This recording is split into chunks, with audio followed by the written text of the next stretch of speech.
صوم صوم صوم بشهر رمضان صوم صوم صوم صوم صوم صوم بشهر رمضان صوم صوم صوم صوم.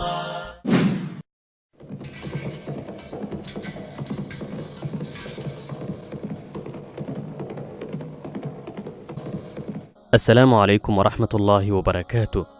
رمضان wanaagsan allah naga aqbala soonka bisha. dagaalkii Badar wax badan ayaan siirada iyo muxaadarooyin ku maqalnay qisada dagaalkii Badar. xikmad weyn kuma jirto in aan si faahfaahsan oo dheer halkan kuugu soo gudbiyo. waxaan isku dayi doonaa in aan soo koobo qisada ama qaswadii Badar. qaswadii ama dagaalkii Badar waa dagaal dhex maray muslimiinta oo uu rasuulka sallallahu alayhi wasallam hogaaminayay iyo mushrikiintii Quraysh ee Makka deganayd hogaaminayeen madaxda Quraysh sida Abu Jahl oo magaciisa saxda yahay Amr ibn al-Hisham iyo Utbah ibn Rabi'a iyo rag kale.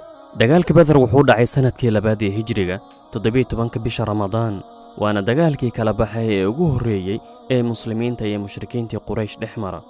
magaca Badar waxaa loogu bixiyay in dagaalku ka dhacay deegaanka uu ku yaal ceelka Badar oo ku dhawaad ilaa 200 kiiloomitir u jira magaalada Madiina al-Munawwara. magacyo badan ayaa loo yaqaanaa dagaalkii Badar sida Yawmul Furqaan maalinta kala baxa.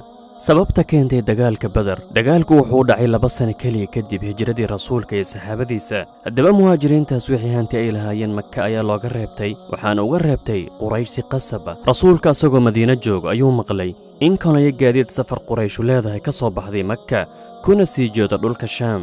haddaba si loo soo celiyo xoolaha muslimiinta mushrikiinta Quraysh arbaaxa dhaqaale loogu dhufto rasuulka iyo saxaabadiisa ayaa ku baxay.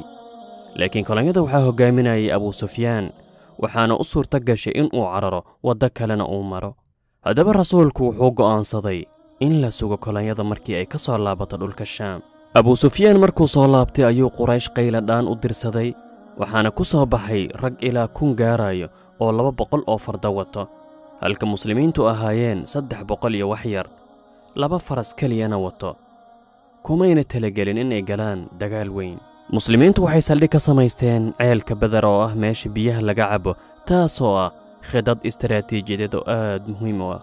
rasuulka sallallahu alayhi wasallam raggiisa ayuu diyaariyay safafkoodana simay waxaana fooda isgeliyay labada ciidan.